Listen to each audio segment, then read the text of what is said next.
Hello, this is WZRD Chicago 88.3 FM. And we have with us at WZRD via Zoom, Sid Yiddish of Sid Yiddish and his Candyman Henchmen. How are you today, Sid? I'm good, except it's Sid Yiddish and his candy store henchman. And his candy store henchmen. Okay, Sid Yiddish and sorry about that. That's okay. Yeah, okay, let me turn this up a little bit. Modern technology doesn't always get what we say, you know? Yes. Yes. Okay. Well, Sid, first, tell us a little bit about your how you came to be how you form your band, Sid Yiddish and his candy store henchmen, right? Yes. And and then let's talk about your new album. But first, tell us a little bit about the background, the history of Sid Yiddish and his candy store henchmen. Yeah, well, the way it started was there was I'd been actually performing around town, many different bands, and one guy in particular had this band called, he was in this band called Friends, Frenz, and I had gotten to know him pretty well, and there was a musical project he was going to do in early December called Project in D, and he couldn't do it, so he said, he gave it to me, handed me the baton, and I said, can I do anything? And he said, sure. And so I had put together a band of musicians that I had known, and explained to them how it was going to work. Instead of just playing just straight improvisation, I told them I was going to conduct them, and we had had maybe one meeting, and I handed them gestures. At that time, it was probably only about 20 gestures, maybe possibly 10. And on December 10th, we played at the 1901 garage over on Belmont it was on Belmont off of Wolcott. And that was our first show. And sort of like a goth night. And we were sort of placed in the middle of this goth night. And a German Shepherd joined us for a few courses, and we were on our way. Where did the German Shepherd come from, and about what year was this? This was December 10th, 2010. So we just celebrated our 12th anniversary. Congratulations. Thank you. And just, the dog belonged to someone. So, but the dog just walked over to us and just started howling as we were playing. So. Well, when you did your hand gestures, did the dog also adjust his barking with your hand gestures? She was pretty good, actually. She would howl a little higher than normal and howl a little lower than normal. So she was pretty good. She's not the only dog we've had in our history join us. We had another one, I want to say 6 years ago on a radio station, and it was a emotional support dachshund.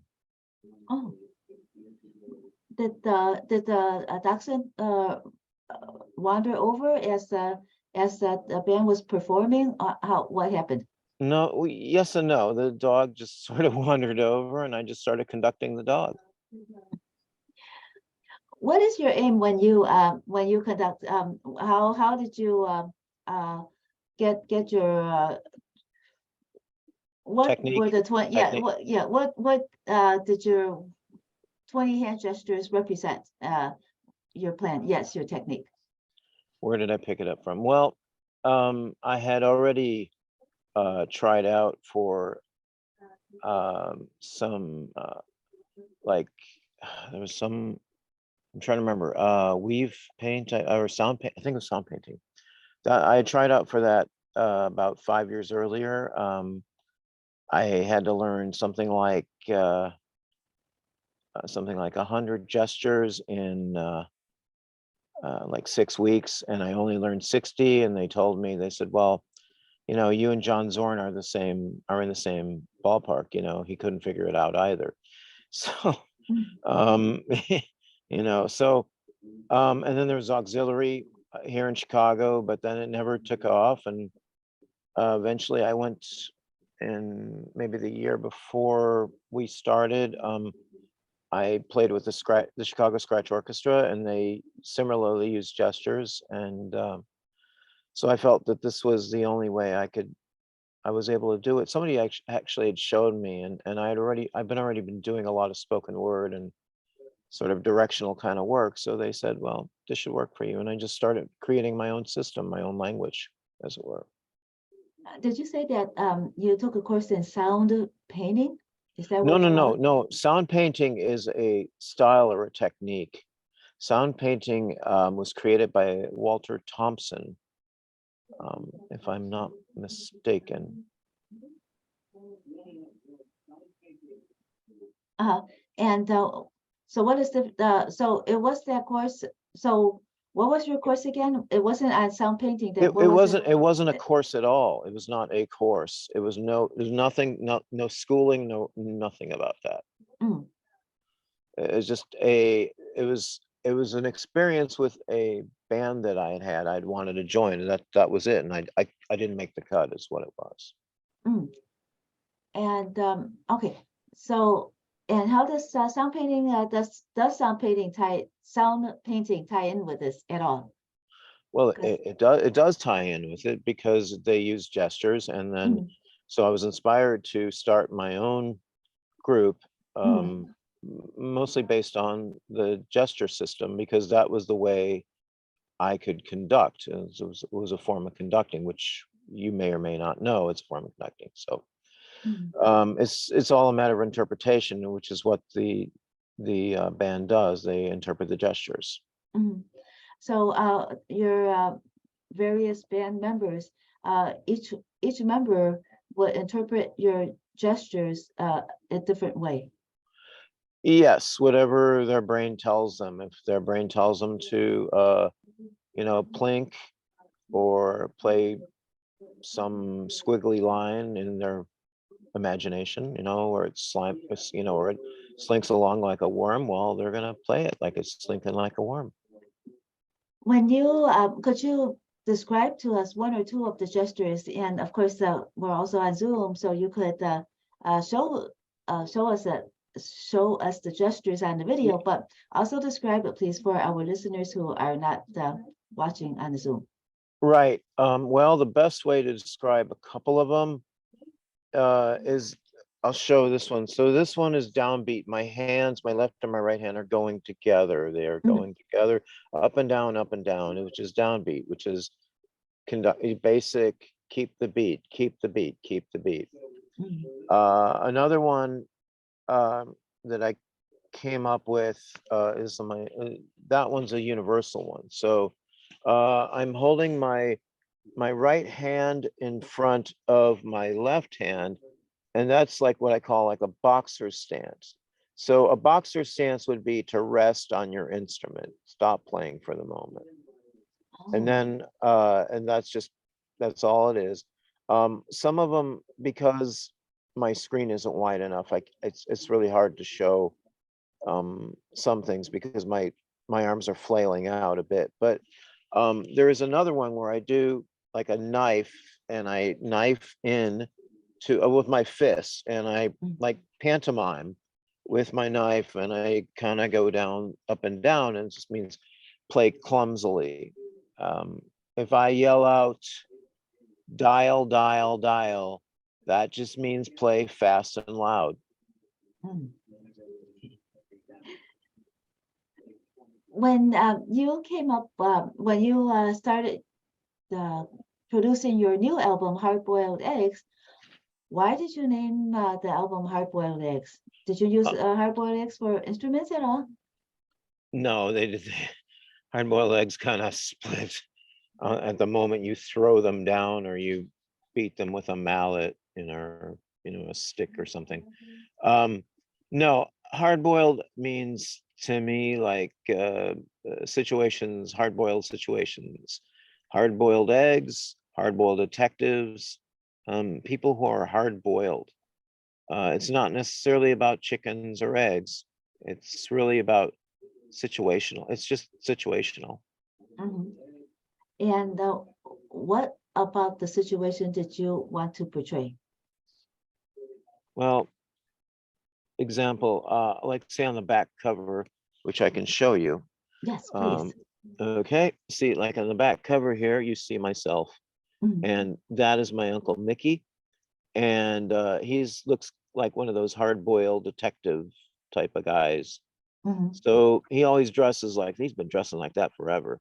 mhm, So something like that. So if you've ever read a hard-boiled detective novel, like say Mickey Spillane or um, John McDonald, I believe is one. And anyway, hmm, that's kind of an example. But mhm, hard-boiled is situation. Somebody might be difficult, or you have to negotiate a little bit around them, or something like that. mhm.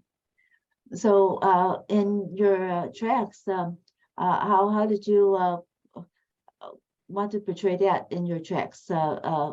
Different situations of hard-boiledness? We have, well, yes and no, I guess it would be thematic.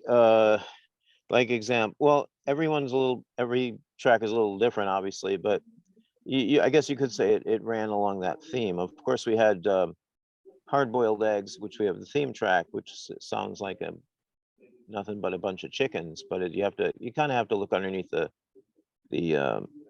feathers and things, in that kind of situation to kind of look for what we're saying. I don't necessarily like describing what it is. I like to give the audience a little bit, they have to use their imagination. It's like radio. Um, Music is like a lot like radio, where you should be using your imagination, your own mind, what something sounds like to you. If you're actually given something, then what's the fun in that? Mhm. And there is an organization, I think it's called Experimental Sound Studio. Are you familiar with that? And have you ever worked with them? Yes, we worked with them on both of our albums. This one, we recorded there in August of this year, in Mhm, 2022. And I'll just say, for what our purposes are, it works fine. And the other album that we recorded over there was this one, Until Further Notice, Every Day Feels Like Sunday, which I will show you. mhm. Okay. And I'll show you the back as well. That's the back. Mhm. So yeah, we've recorded twice over there, and I know about them. I know a lot about them. So yes. So every time you just use a gesture and your band members use those gestures, it seems as if to interpret what they're feeling at the moment. In that case, you have a couple of tracks on your album. If you were to play those tracks at a venue, then would the tracks still sound the same, or might they sound entirely different because maybe your band members are feeling something different Well, at that time? and to explain that even better, it's better to experience the band in a live situation, whether it's radio or a venue situation. It's we're not necessarily a studio band as much as we are a live band. And I've said this many times to many people, that if you really want to see the Henchmen, you have to see them live. And it doesn't always happen that way. And that. You've heard the, "Oh, I'm sorry, I had to wash the car," or something like that. But and they think that they have the CD and they can see it, or they can see it in their minds, or we film it often as we can. And you can see it on video, sure, but in person, in live, is best to see it, Mhm. to enjoy that experience, because I guarantee it, you will not experience anything else like this in Chicago ever, never, never. So you don't have any any other band that does what you do? Well, I mean, in- a lot of bands do straight improvisation, but Mhm, we do it with gestures where the music is conducted and therefore it's interpreted. mhm. And we do this Interpreted all the time, all the time. interpreted by the band members or by the audience or by both? Well, it's mostly the band members. Once in a while, I'll throw a gesture out. Like here's an example of a gesture. Mhm, So for Flight of the Satanic Danish Squirrel, often I do this, like with my fingers, I put them in front of my mouth, mhm, and I say, start hissing like a squirrel, or make kissy sounds, like when they go like, and they freak out and they get mad whenever I've noticed this. If they're mad, they're making those kinds of sounds. I don't know what they're mad about, but boy, they're mad. They will let you know. So usually it's like this, and I do this, and is this supposed to represent squirrel's teeth? Could you also give, well, you did mention that the tracks are must be experienced live, but could you just do a little commentary about the various tracks on your album? Sure. Well, okay. Well, we start off with Black Snakes on a Plane. Mhm, Um, and I should say I use a lot of metaphors, especially with animals, whatever they're, reptiles, insects, birds, mhm, dogs, cats, rodents. mhm, But it's the experience of dealing with um, uh, black black snakes, or some kind of situational thing where it actually hurts, or it's physically challenging, mhm, you might say. mhm, Um, Charlie Brown Goes Downtown, metaphor for something completely different. It's really about me just um, going downtown. It's about me taking a walk, or me making a left turn or a right turn, and just starting my adventure for the day. That's what it's about. So do you feel like you are kind of an odd man out because you use Charlie Brown as a representation of yourself? Yeah, you can't exactly put Sid Yiddish Goes Downtown. It's not going to work. But I like Charlie Brown anyway, because Mhm, he's kind of a wishy-washy, blockheady kind of guy, mhm, and I don't know if it's just, I could have said could have said Bobby Smith, goes downtown, and but Charlie Brown mhm. just seemed to fit, Right. so I use a lot of metaphoric things to but as I say, I like people to know what they're doing, or what their mind is thinking. Usually I use that logic as, like, anytime I've been to New York and I'll go out one door, make a left or make a right, that's where the adventure begins. And I never know where I'm going to end up for the day. Mhm. Um, Okay. and Hard boiled eggs is the theme. So it's just pretty much interpretive.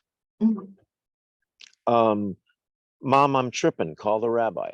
So that's based on a true story. The late Burton Green, who was from Chicago and ended up passing away a couple years ago. It's in his biography where it actually he was having trouble because he took some LSD, and then so his mom called the rabbi. Literally, that's what happened. mhm, And so we try to interpret that. Um, and Then there is Mice in the Moonlight. Now, Mice in the Moonlight is kind of a trippy little thing. And you have to kind of think about, how not, mice are nocturnal. So you kind of sometimes hear them crawling in the walls. Thank God I don't hear them in mhm, my place. But many people have told me those kinds of little things that have happened, like the little steps that they make. So I was trying to imagine how it might sound. And actually, mhm, Mice in the Moonlight was was a band name that I had, but never came to fruition. Mhm. Lastly, there's a pill for that. So the way that works is it starts and it stops, it starts and stops, probably starts and stops at least 10 times, Mhm. maybe less. But the reason that is, and then eventually it goes, it just kind of flows. I mean, and the reason that is, if you've ever taken medication, you know, and you you start taking it, and then your body rejects it. It doesn't work. So you start another medication that doesn't work, Mhm. and so on and so forth until you get the right medication that works for you. Mhm. And that could be either prescriptions or just over-the-counter medicine. Mhm. That's how it works. You know, the same medicine does not work for everybody. I wish it did, but you know, it doesn't. Mhm. I don't wish that, actually. I'm sure the pharmaceuticals wish that, but it doesn't work. That's why they make all the money. Anyway, other story completely. So when you mentioned the one where uh, that makes you think of going out the door in New York and turning right, turning left. Uh, is Charlie that Brown Goes Downtown, yeah. yes, yes, yes. And so for that, it depends, right? When you're directing, some people could, even the audience, some people would think about going left or going right, and everybody thinks differently. And so what for you, when you Okay. lead your audience down this path of improvisation, at what point does it come to an end? When is it time for the ending? When I say it's done, Mhm. when I say it's done. So usually it's like when I do this, I'll show you some signs. Okay, so when I do this, this is, I call this one the Nixon, you know, because it looks like elongated, like Nixon's nose. It's animated, Mhm. of course. Pull Uh-huh. out, or I down to my throat, Uh-huh. straight across, it stop. Mhm. Or I do this, which is pull out, Mhm. or this is stop as well. Mhm. Or But this, my crossed arms, it also means stop. oh, but what I meant was, what makes you decide to stop besides just feeling itself? Well, I that's a hard question to ask. I mean, it's a hard question to answer as well. But I think I don't know. I guess it just means when I feel it's come to an end, you know, that's what it's what my brain tells me. Mhm. So I can feel all this the music going on, it's in my brain. So it's when it's going along, it's going great. If I want to throw a wrench into it, I will do that. And Mhm. whenever I feel it's done, it's done. Because when I feel it's done, because then if it goes on a little bit longer than it should, I have to cut it, you see. So I know when to stop, and they eventually stop. They do stop. You know, sometimes they don't, and sometimes they go along, and I understand that because the way their instruments are wired. So I Mhm. understand that. Mhm. And for hard-boiled eggs, uh, was there something that happened in your life that made you decide to do this album and call it Hard-Boiled Eggs? What was your inspiration? Well, doing a follow-up album is probably one thing. And it's a studio album. It's something I'm not used to doing.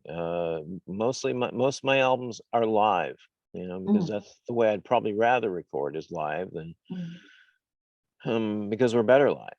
I believe that. But it's kind of like it's kind of like getting a girlfriend or a boyfriend, and then you end up marrying them, and then you kind of have to practice uh, domestication. Kind of you kind of get domesticated, I guess, is one way to say it. So that's the way it is with studio. So when you're single and you're dating, you're still doing it live, and then when you get married, you're domesticated. So you're doing studio, which is one way to describe it, I suppose, which I just did. yes. Um, Mhm, but I no reasons, no special reasons why I'm doing. I just decided to do a second album. We decided it was time, and this one was a departure.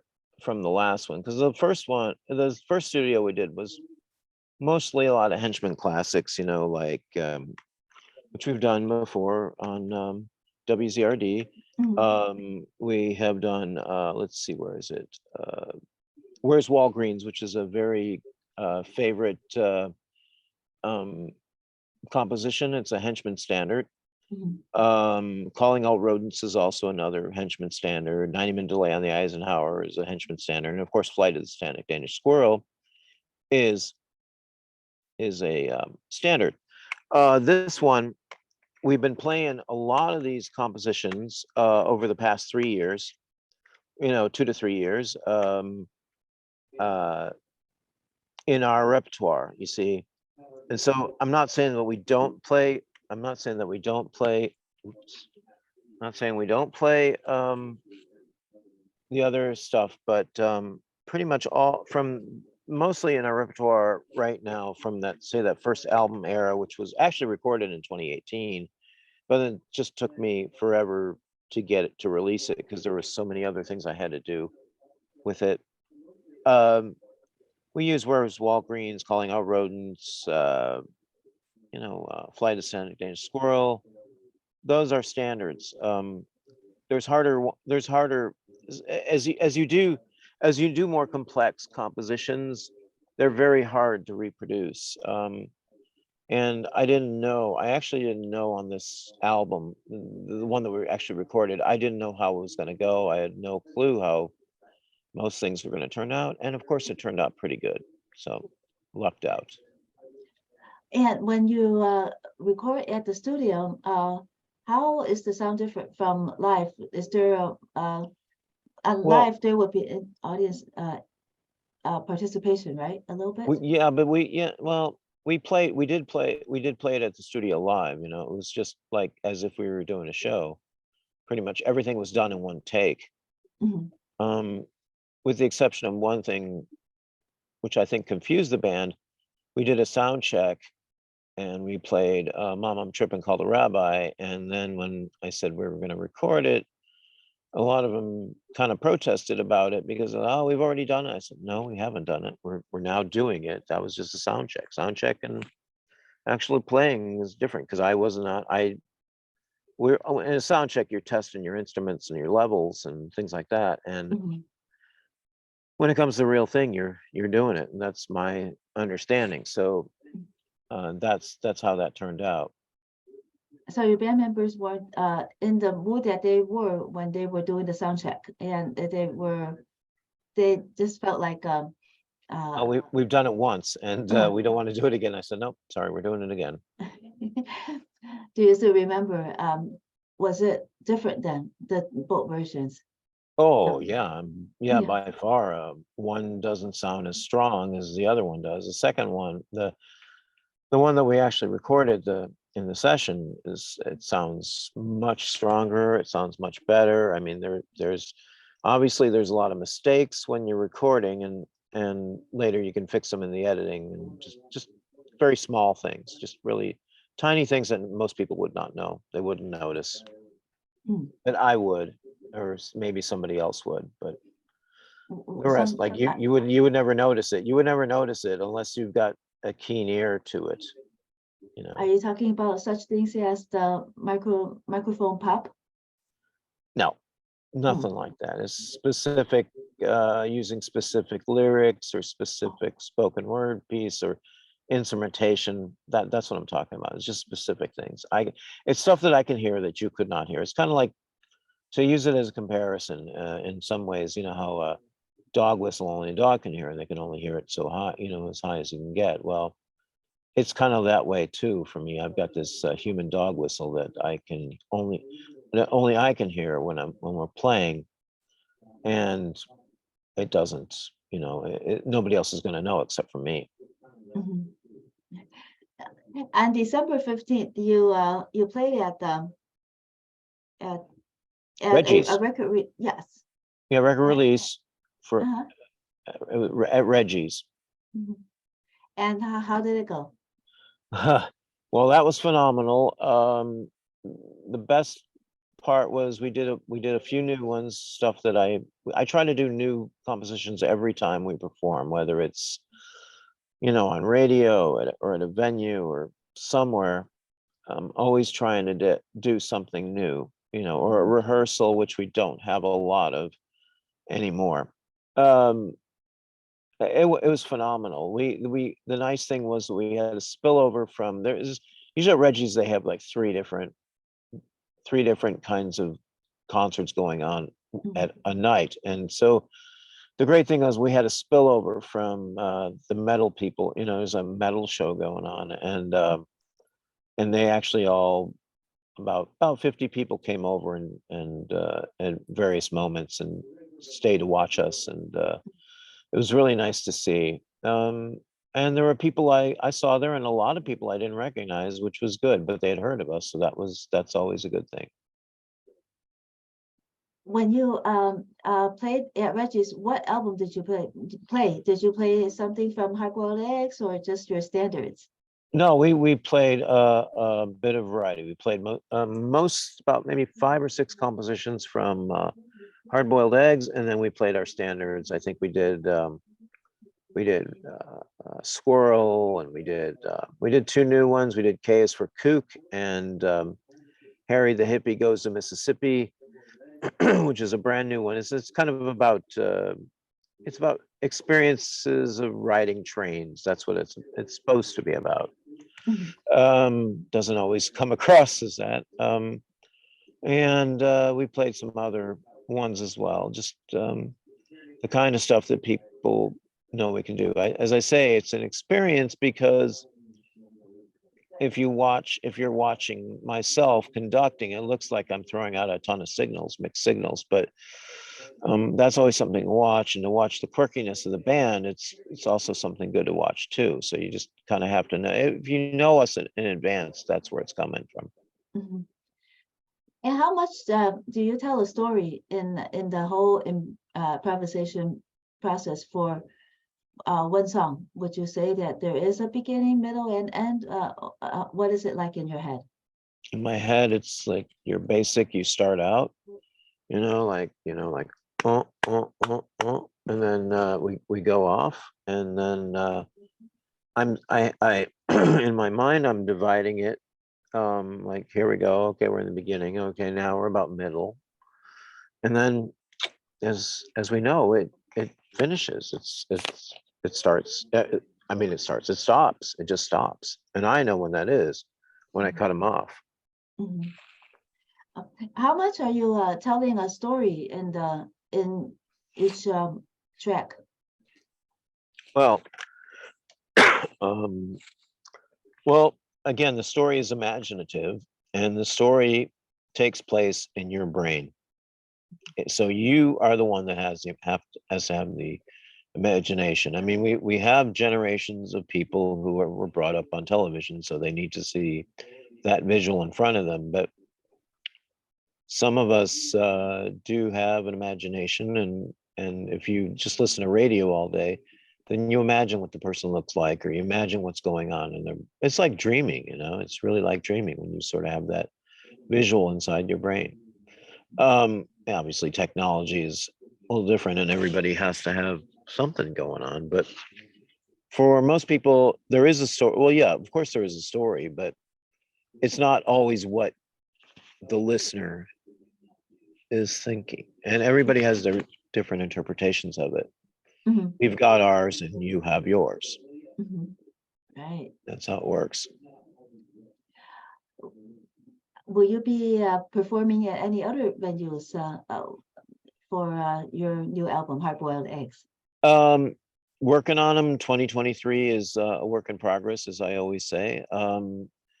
Working on a few, hoping to incorporate some radio stations this coming year, as always, as I love radio, and I tend to, what I like to call, go on tour on radio, because there are so many stations that would, I think, enjoy us. And again, with radio, there's an imagination. It's like, whenever I've done radio where it's the where it's given to me, like where the microphone's given to me and say, okay, here you go. And it's kind of like you create this whole sort of like create this story, or you create this vision for them to watch, and then you hear all the instruments going on and thinking, what the heck is that? You know, I mean, it's just, but it's you, the listener, that has to interpret it, because I never say that I'm in, you know, I'm improvising. I don't say that to them. I don't say I'm using physical gestures. I don't say that at all. I want them to imagine it. I think assuming that your audience knows, or you should, or if you have to give away everything to your audience, then personally, what's the point? I want them to imagine what's going on. They have a brain, use it. Don't always, you know, you see so many people, you know, holding their phones in their hands like, you know, it's like what I call lobster claw, where people are just got their, you know, straight in the hand. Okay, and you're walking up, you know, you walk up and down the road, and you might run into something if you're not being careful, like there's zombies. So that's the great thing about radio. Radio creates the imagination and it helps it along. You know, you think about old time radio, for example, which is a great example. You know, you can always imagine what the Shadow looked like, or what Superman looked like, or what a detective looks like. You know, and if you see the picture, like in a film or something, yeah, okay, you know what it looks like. But in your mind has to, your mind. It's a great exercise for your mind to do, to interpret. Are any of your inspiration derived from old radio shows? Yeah, absolutely, absolutely. I like to. Such as? Oh well, the Shadow, Bulldog Drummond, Richard Diamond, Private Detective. Let me see. Broadway's My Beat. Um, uh, Your FBI, Gangbusters, Tale of the Texas Rangers. I'm trying to. I was a communist for the FBI. That only lasted for a season.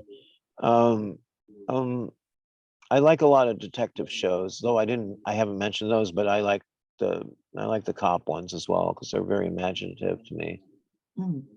A lot of variety shows too. Jack Benny, Fred Allen, Eddie Cantor, Jack Haley, way early on.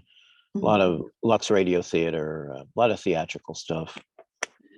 Are you able to perform anything now for us? We know that your candy store henchmen are not with you right now. No, impossible. It has to Impossible. be. It has to be the whole group, and then it's Yeah, like it an definitely. orchestra. Yeah, it is like an orchestra, and that's impossible. It's a good question, but I cannot do that. However, if if you want to go to, I will give you a my archive mostly is on YouTube. That would be youtube.com/Sid Yiddish, and you can definitely find Henchmen material there. You can see we've got about 99% of our performances are all on YouTube. That includes sound checks, rehearsals, the session we did for hard-boiled eggs, and also Until Further Notice, Every Day Feels Like Sunday is there. Our very early material is there. And there's a lot of material there. It's besides all my solo stuff and my weird stuff, there is a lot of Henchmen stuff there. Believe me, it's like you're going to need a lot of popcorn and a lot of soda to watch a performance, because we tend to go on pretty long, you know. So you mentioned that 99% of your work is on YouTube, but what makes that 1% different and not on YouTube? Well, just like not having a camera going bad, running out of juice, no battery left, you know, or somebody didn't press the record button, you know. In other words, the unexpected that cannot be undone. Something like that. Pretty much. We do have backup sometimes. People that when we do radio, there's live streams, so we always have the magic of that backing us up, Mhm, which is good because they didn't have live streaming, 10 years ago. mhm. So people don't think about recording their own shows. I think we do because our shows are not the same every time. It's pretty much Mhm. different every single time. If our listeners wanted to learn more about you and then about where to find your album Hard Boiled Eggs, where should they go? Well, right now it is available at http://sidyiddish.com. It's available there. And right now it's also available at the Old School Records in Forest Park. Pretty soon it'll be available online, other places online. It'll also be available in the Chicago area within the coming weeks. I haven't had a chance because it's been kind of cold out there and I've been fairly busy doing a lot of other Henchmen related stuff. Mhm. Wow. So Yiddish, we hope that the listeners could get the physical copies, not only like digital files, they could get the physical copies of the CD. At this point right now, it is only physical. It's only Okay. physical CD. Yeah. Okay. So they can go to the site and they'll be able to click on it, and if they want to get one, they can get one, no problem. And I'll Could be happy to sign it for them too if they want that. could you repeat the site again? Sure, it's http://sidyiddish.com. Okay. Okay, Sid Yiddish for Sid Yiddish and the Candy Store Henchman. Thank you so much for joining us on WZRD today, and good luck to you in the future for all your work. Hey, thank you so much. Really appreciate you having us. Have a great new And year. by the way, any other concerts or anything coming up? At this point, we are working diligently to play on WZRD, Mhm. and we pray to the high gods and goddesses that our wish will come true. And we do not have a date yet, but we're working on it. Mhm. But I guarantee you, I'll tell you what always motivates them. An interview like this motivates them. Trust me, because the last time I was there, they're like, "Hey, what are you doing going to? What are you doing going to other places? You're exclusive to us." So it helps. Believe me, it helps. Oh, and I think I forgot to ask you, what are your audience reactions? So let's say you play on Thursday Night Live. Do you get any feedback from like people contacting you, etc.? Maybe through the website Well, or something like that. when it comes to the request line, there's always somebody calling from another part of the world Mm, or United States. They always request the same thing every time. Usually request 90-minute delay on the Eisenhower or flight of the Titanic Danish Squirrel, which is always at the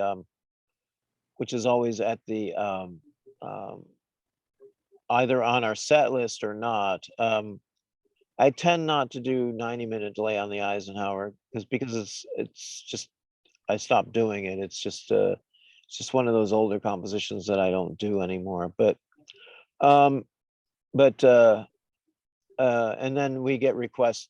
I get requests like text requests through social media of hey, can you do this one? Can you do this one? Or can you do I don't know, can you do Face in the Potato Chip Bag, which is also a um, popular request or popular composition right now. mm, Um, one thing we didn't talk about was instrumentation, and we also didn't talk about current members of the band, which I would, if I could, yes, talk about please. them. Yes, please Okay, do both. okay. So pretty much what I play, I'll show you. So when this bottle, for example, is empty, I'll show you. I'll give an example. I just happen to have a bottle here. What do you know? So bottles are great instruments, you see, because you can do this. Especially if you do a composition like face in the potato chip bag. So you imagine your face is stuffed into this potato chip bag, right? Mhm. And you're just kind of crunching it around and stuff. And sometimes you do this, right? Just Mhm. popping. There we go. Yeah, so that's one example.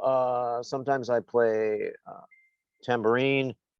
I play harmonicas, Lee Oscar and C, and I also play chromatica, Horner, harmonica, or chromatica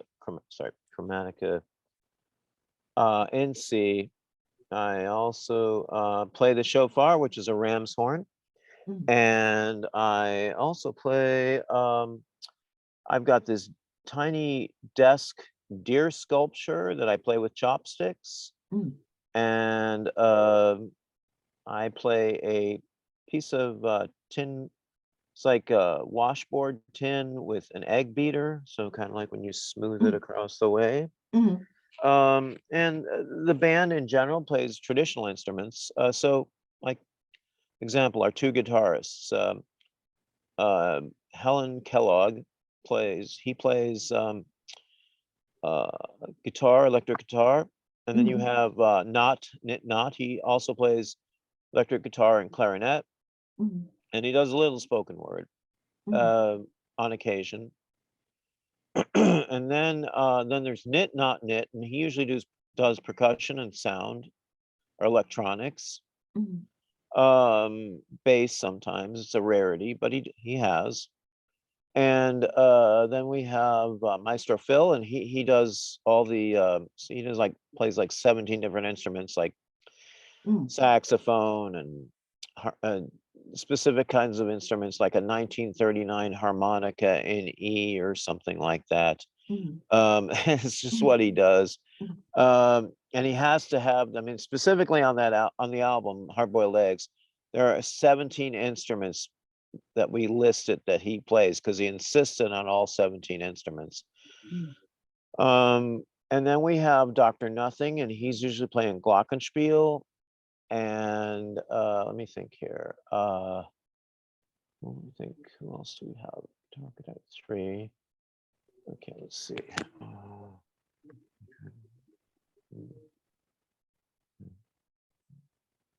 And I think that's actually the band. I know I have a feeling like I'm gonna miss someone, and somebody's gonna get me for that. They always do.